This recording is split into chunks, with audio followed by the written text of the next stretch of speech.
Hi friends, welcome back to Calm in the Chaos Homeschool. If you're new here, my name is Davine and I homeschool 4 kids ages 10, 10, 11, and 14. Today's video is a video that I have promised you a while back, and it's been hard for me to get to it just because of my one video a week thing that's happening right now. However, this video is an exception. This is my second video this week. And the reason why is because Ashley from Gathered and Grounded decided to do a collaboration on this topic. So the topic today is ways that homeschool moms can make money. So this is going to be a really fun collaboration. Lots of homeschool moms are going to join in and share with us how they make money as a homeschool mom. So do check out the playlist that I will link below to see what all the other moms do to make money as homeschool moms.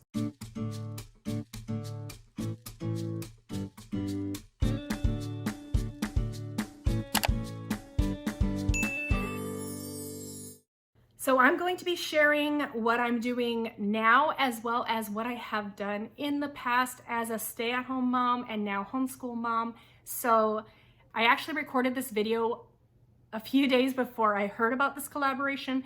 So I'm going to be splicing it together. So this is my intro, and then I'm going to be showing the video that I had planned originally, and I might be jumping in and out because I forgot a few things.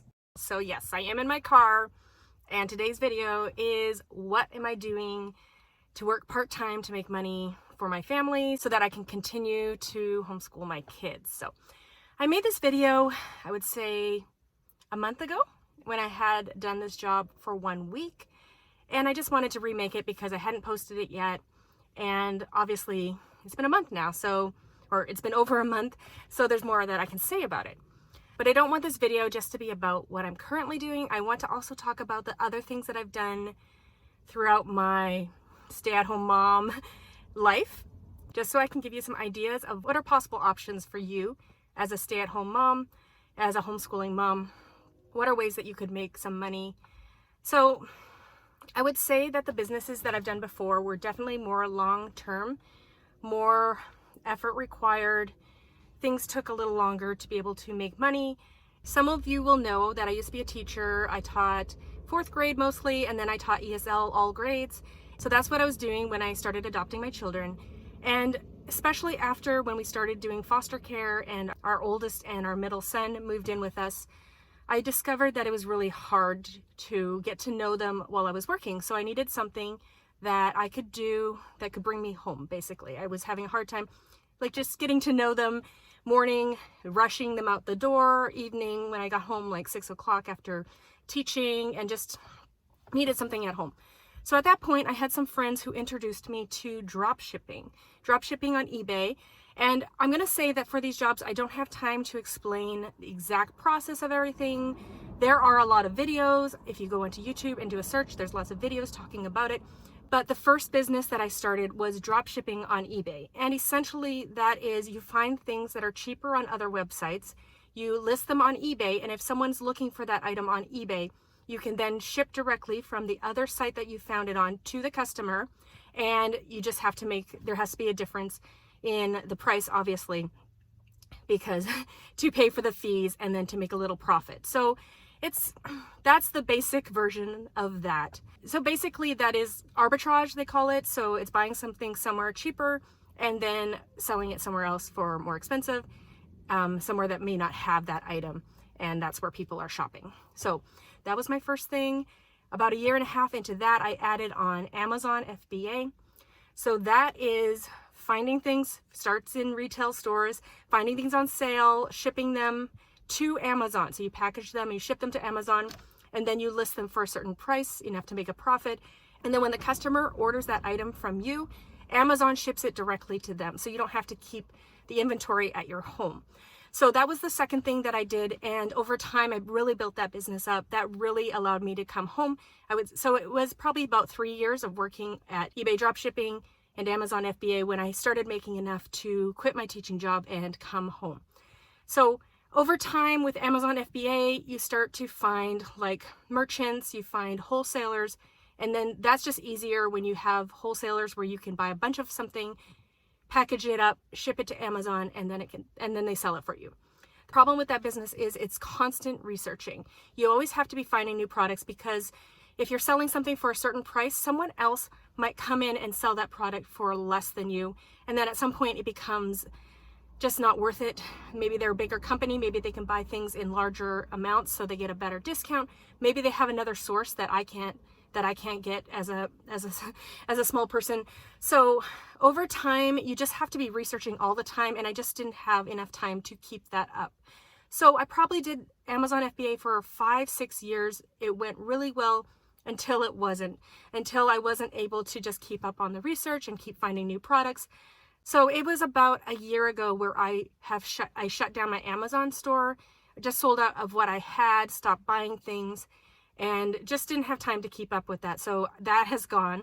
And then my eBay dropshipping, it's been limping along, I would say. I've had it probably 7 years.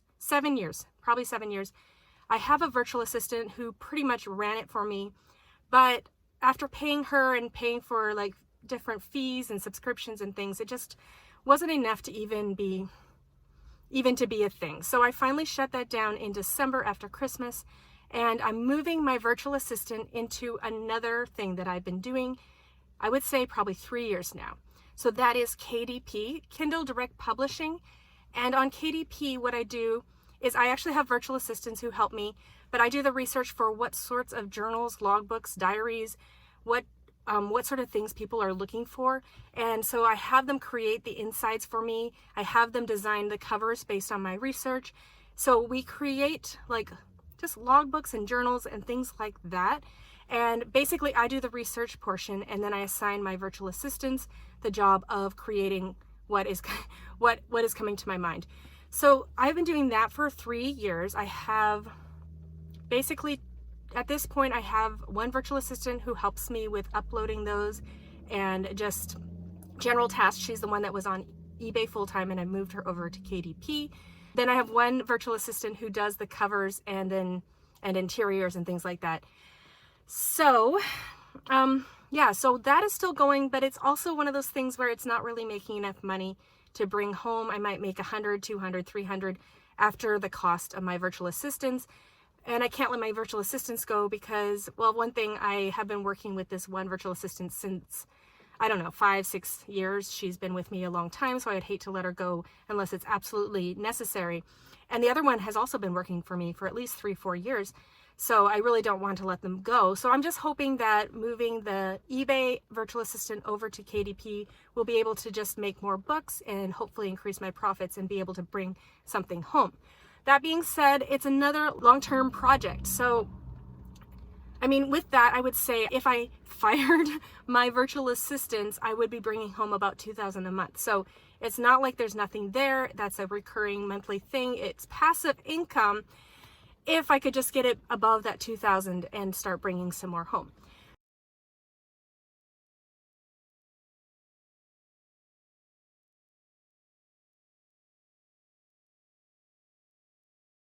Okay, so jumping in here to add one more thing that I've done in the past and I'm still working on now. It is my Etsy shop. So I have done a print-on-demand Etsy shop where you can get designs, you make designs, or you get someone to make designs for you, and you can put them in your shop, and it's like you can show examples of it on mugs, on t-shirts, on a whole bunch of things. And so when someone orders that mug or that t-shirt with the design on there, there's a print-on-demand company that can create the item and ship it directly to your customer. So it's you don't have to have inventory at your house. It's very hands-on. All you're in charge of is creating the design and posting it onto the Etsy shop and just creating the description and stuff like that and marketing it. So that is something I did in the past. That store is closed. I just don't have enough time to do all the ideas that I have, especially now.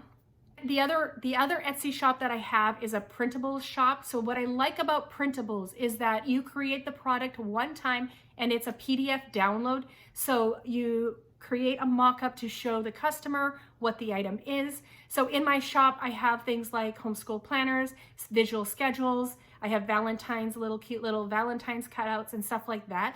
So I have those things in my shop. And the thing about that is when the customer purchases it, there's nothing else I have to do. They're automatically sent the PDF of what they purchased, and then they can print it off at home. So a printable shop, that is something really nice and hands-off. All you have to do is create the design and the listing, and then you need to market it, of course. So I am going to link in the description box a link to my store if you're interested in looking at homeschool planners or things like that. But that's just a side note. It's something that I'm currently doing and continue to do now that I've stopped a few of the other things. So now we're to the point of what am I doing right now? So I mentioned that in December, I was looking at our budget and I wasn't able to take any more out of our business. I used to take like $1,500 out of my business every month. And I mean, years before that, $3,000, $4,000, the businesses were going well. But at this point, I wasn't making enough to even bring anything home. So obviously $1,500, that's a lot in a family's budget. And we just didn't have enough to cover what I wasn't bringing in. So I was trying to think about what could I do? What could I do that I really don't want to do anything that requires a lot of mental effort. I really don't want to have to wake up at 3, 4 in the morning to teach online to children in China. I just didn't want to do those sorts of things. I could tutor. I've done a lot of tutoring. I could do, I don't know, but that's like usually you're driving to people's houses or just, there's just more mental effort. And I just don't feel like I have that right now, which is the reason why my businesses aren't thriving as much as they used to be. So I have a friend who's been driving for Uber for a really long time. She seems to really enjoy it. The hours are flexible. She makes enough.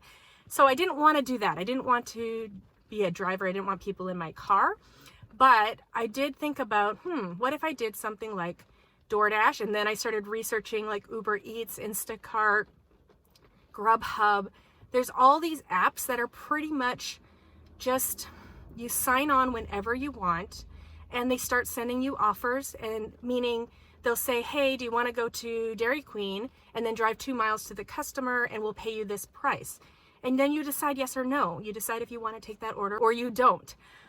And you can sign on whenever. You don't have to go to work at any particular time. So I thought I'd give it a try. I'd try it out and see how it went. And I would say my first week, second week, pretty good. Not as good as I wanted to. But I knew I was just starting and there was room for improvement. And so I would say over the month, it has been working well for me. I go out Monday night, Wednesday night, Friday night. So my husband gets home at about 4-ish. So I leave at that time and I get home about 8:30. So 4-hour shifts there. And then on Saturdays, I usually go out for lunch. So from 11 to about 8. So it's like an 11-hour day. But I keep pretty busy, which I like. I like fast-paced. I don't want to think too much. And there are days that are bad. There are days that I don't make much and it's just kind of not worth going out. And then there's days when I make quite a bit and it does cover like my gas and insurance and stuff like that. So far I am liking it. I was a little nervous, obviously, being a woman driving around at night, if there might be weird situations. But really, like for any of these apps, if you feel uncomfortable in any way, like while you're delivering, or before you deliver, or you're in a place you don't like to deliver to, you choose not to deliver there, or you can tell them that you don't feel comfortable, and it's okay. Like, as long as it doesn't happen all the time, it's fine. So I don't know, I have a lot of interesting stories, I would say, but I haven't felt in danger. I haven't felt, it's been fine. And I don't know, maybe I live in a really good area. I don't even know where the bad parts of town might be. So I don't know if you are in a city-ish, not city, but even you have a town with a good amount of people. I don't know. You might try it out. Obviously, this is not for everyone. Not everyone would enjoy this, but it fit what I needed right now. And basically you can get paid daily or you can have a weekly payout. And it's pretty much automatic. You have the money in your bank right away. And I can do extra when my husband's off. I can decide not to do it if my sister's coming to visit, which I did last weekend. So yeah, I would say if this sounds appealing to you, I would check it out. So I am going to link in the description box my affiliate codes for all of the things that I'm doing. Obviously, that's not saying that you should sign up. If it sounds like it's something that you might want to try out. Obviously, if you use that code to sign up, I would really appreciate it. Definitely would make a little bit of money on that, but that is not at all, doesn't influence what I said here. But I'm just sharing how it's gone for me so far, and it works. It works for us right now, and I'm enjoying it.